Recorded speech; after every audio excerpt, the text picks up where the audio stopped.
Hi అండి. నేను basmati rice 1.5 glass తీసుకున్నా. పప్పు ఒక హాఫ్ కప్ తీసుకున్నానండి. నేను ఏం చేస్తున్నానంటే ఇది కిచిడి కాదు, అన్ని రకాల వెజిటేబుల్ అంటే క్యారెట్, ఆలుగడ్డ, పచ్చిమిర్చి, మసాలాలు, టమాటా అన్ని రకాలుగా వేసి మా పాపకైతే సపరేట్ చేస్తే తినదన్నట్టు. రేపైతే హాస్టల్కి వెళ్తుంది, నాకు ఏదైనా వెరైటీగా చేసి పెట్టి మమ్మీ అని అంటే.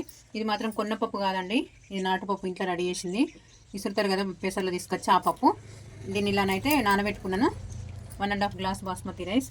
దీన్ని ఎలా రెడీ చేసుకోవాలో చూపిస్తానండి, చూడండి.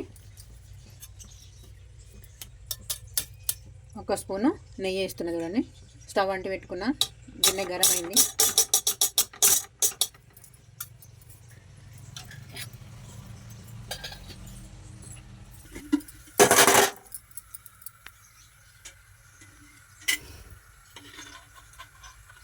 మొత్తం నెయ్యితోనైతే బాగుండదని చెప్పేసి కొంచెం నూనెనైతే వేస్తున్నా. కొంచెం, బాగా ఎక్కువ కాదు.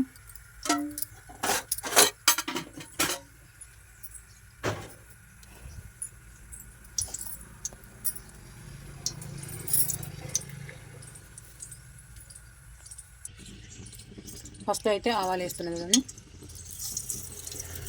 ఆవాలు, జీలకర్ర మనం రెడీ పక్కకు పెట్టుకున్న మసాలాలన్నీ చూడండి. సాజీరా, ఇది కసూరి మెంతి, బగారాకు, చెక్క, లవంగాలు, ఈ పువ్వు, ఇది స్మెల్ వచ్చే పువ్వు, అన్ని రకాలుగా అన్నీ అయితే నేను దీంట్లో వేసేస్తున్నా.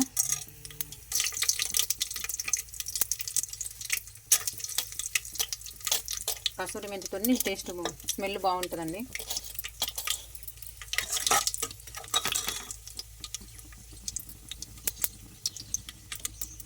పచ్చిమిర్చి,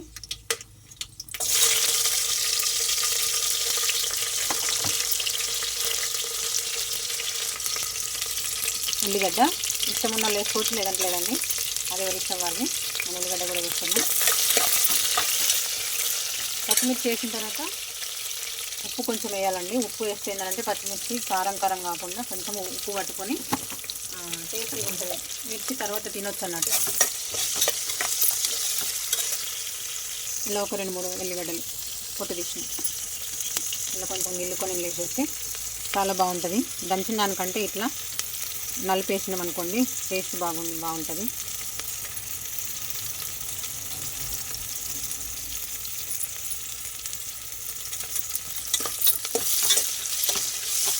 మనం ముందుగా రెడీ చేసి పెట్టుకుని ఆలుగడ్డ, క్యారెట్ వాటితో పాటు వేసేయాలి.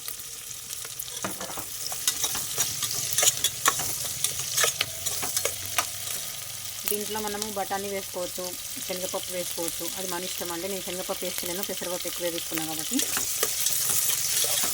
కొంచెం కలర్ కోసం లైట్గా పసుపు కొంచెమే వేస్తున్నాను.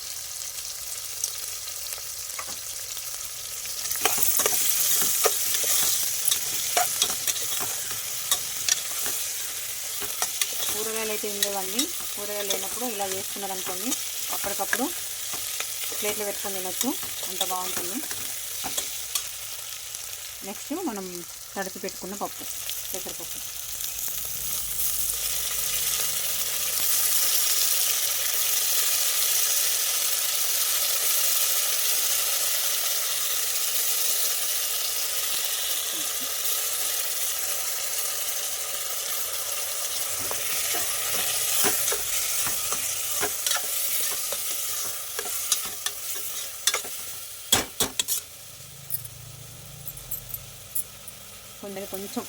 కొంచెం అటు ఇటుగా కొంచెం గరమైన అయిన తర్వాత రైస్ వేయాలి.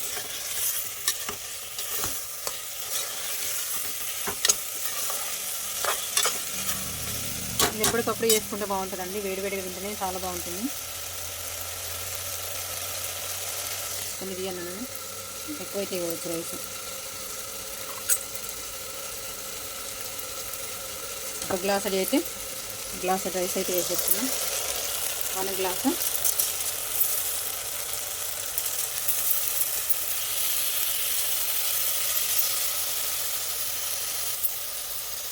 ఒకవేళ మీకు బాస్మతి రైస్ లేకపోతే నార్మల్ రైస్ కూడా వేసుకోవచ్చండి. మాకు ఇంట్లో అవైలబుల్గా ఉన్నాయి కాబట్టి, మన పండగ తెచ్చినవి మిగిలినాయి కాబట్టి వేస్తే బాగుంటుంది అని చెప్పేసి వేస్తున్నాం.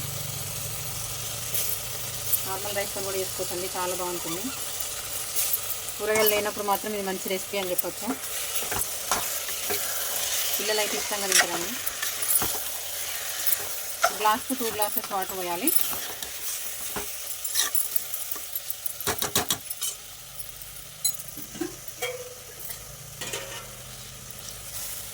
వాటర్ వేసేసుకోవాలి. రైస్ అనేది బియ్యం అనేది కొంచెం వేడి ఎక్కువైంది అనుకో ఇరిగిపోతాయి, అందు గురించి అని చెప్పి వేయంగానే వాటర్ పోసేసుకోవాలి. 3-4 పోస్తున్నా. 2 గ్లాసెస్ కదా, అదొక గ్లాసు పప్పు ఒక గ్లాసు. ఇందులోనే సరిపడా ఉప్పు,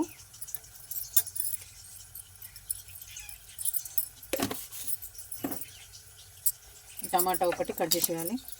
టమాటా బాగా ముక్కలు చేయదు, 4 ముక్కలు చేసి దీంట్లో వేసేస్తే కొంచెం పుల్ల పుల్లగా వస్తుంది కాబట్టి టేస్ట్ ఇంకా బాగుంటుంది. ఇలా 4 పీసెస్ ఇలా వేసేసి ఒక్కసారి కలిపి మూత పెట్టేసేయాలి. ఒక 3 విజిల్ వరకు బంద్ చేసేయాలండి, సూపర్గా వస్తుంది. అయిపోయిన తర్వాత చూపిస్తా.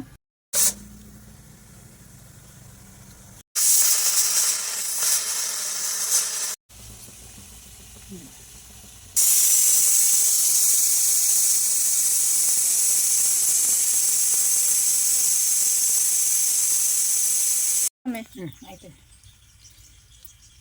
ఎమ్మి టేస్టీ రైస్ రెడీ. అయితే కొందరికి ఎట్లా అంటే ఇట్లా మెత్తగా వేసుకోవడం తినడం ఇష్టము, కొందరికి ఏంటంటే అలాగ పప్పు రైస్ అలాగ విడివిడిగా ఉండడం ఇష్టము. నేనైతే 4 గ్లాసెస్ పోసిన 2 గ్లాసెస్కి, అంటే పప్పుతో కలిపి చెప్తున్నా, పప్పు రైస్ కలిపి 2 గ్లాసెస్.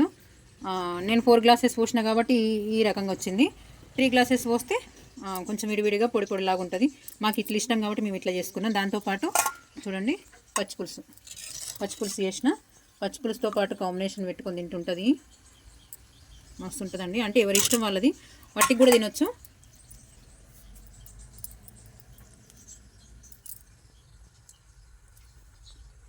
సూపర్ ఉంది. మీకు ఎలా అనిపించిందో మీరు కావాలి అనుకుంటే ఇలా ట్రై చేయండి.